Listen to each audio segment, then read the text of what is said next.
PM on Stuart Nash's email scandal, he should have told me about it.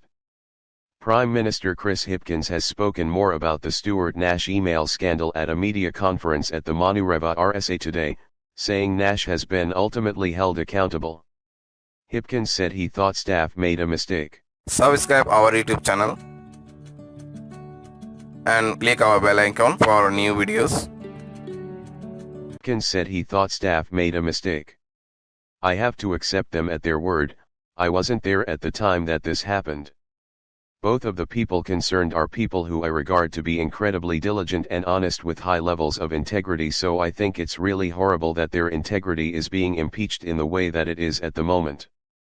Ultimately, the responsibility for signing out Official Information Act requests sits with the minister concerned. They have to be responsible and accountable for what goes out in their name. In this case, that was Stuart Nash, and he ultimately has been held accountable. He says it was some time ago the Prime Minister's office became aware of the email, and it would have been nice if they'd remembered it 2 weeks ago, but in reality they deal with thousands and thousands of pages of information regularly.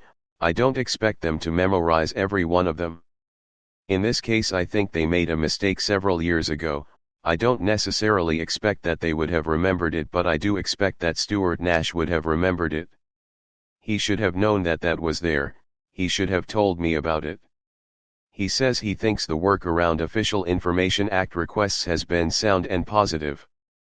We're proactively releasing a much greater amount of information.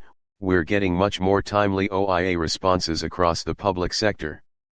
That's not to say there aren't still areas that we can do better, but if you look at the timeliness of them, the performance of the public sector has improved. He said OIA responses are also being published publicly so everyone can see the information rather than just the person who requested it, and all these changes are making a difference. But the act was created in a world before email and in a world before social media, and in due course he expects there will be time to look at it again. In the choice between cock-up and the conspiracy, this one was absolutely in the cock-up end. Someone made a mistake. I don't think there was any ill intent there. The people concerned, I know them well. They made a mistake, but every human being makes a mistake from time to time. It is the right thing to do. Hipkins visited the Manureva RSA today to meet veterans who are among hundreds of thousands to receive higher payments from tomorrow. Hipkins and Deputy Prime Minister Carmel Sepuloni have been attending an event hosted by former All Black captain Sir Buck Shelford. Last month he announced about $1 billion worth of government programs were being axed, and instead benefits would increase from April 1 in line with inflation rather than average wages. The decision means more than a quarter of New Zealanders will see a boost to their incomes, including 880,000 pensioners and veterans and 52,000 students. Around 223,000 workers will receive an increase to the minimum wage. There will also be higher payments for working for families and Best Start recipients, and a new child care subsidy will kick in.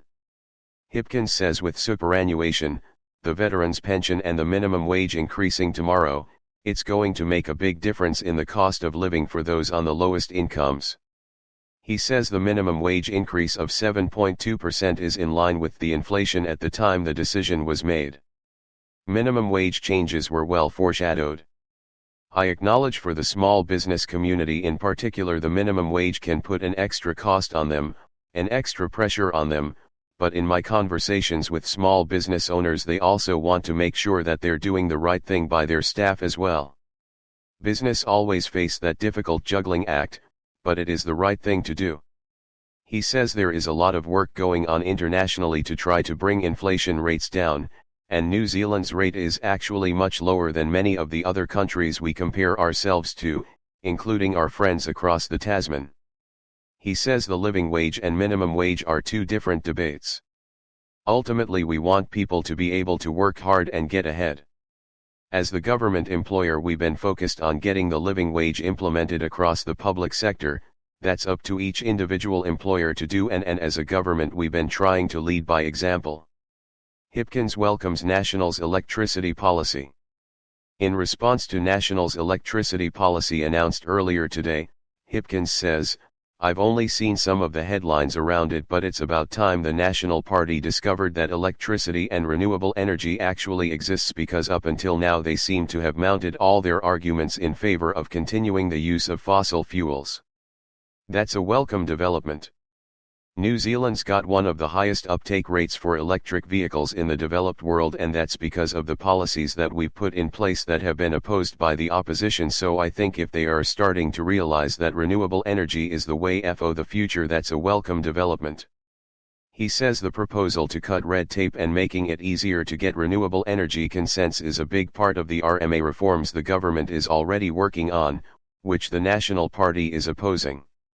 If you look at the carbon budgets that we've released, decarbonizing transport, decarbonizing heavy industry are integral to achieving the targets that we've put out there.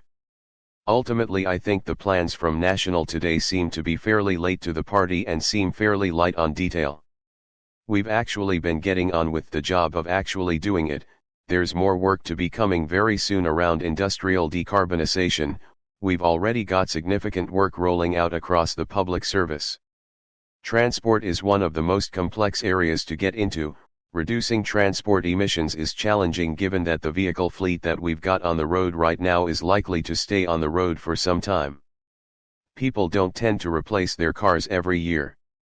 Budgets that we've released, decarbonizing transport, decarbonizing heavy industry are integral to achieving the targets that we've put out there. Ultimately, I think the plans from National today seem to be fairly late to the party and seem fairly light on detail. We've actually been getting on with the job of actually doing it. There's more work to be coming very soon around industrial decarbonization. We've already got significant work rolling out across the public service. Transport is one of the most complex areas to get into. Reducing transport emissions is challenging given that the vehicle fleet that we've got on the road right now is likely to stay on the road for some time.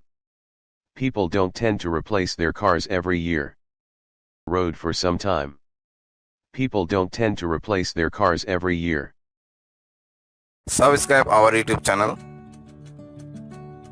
and click our bell icon for new videos.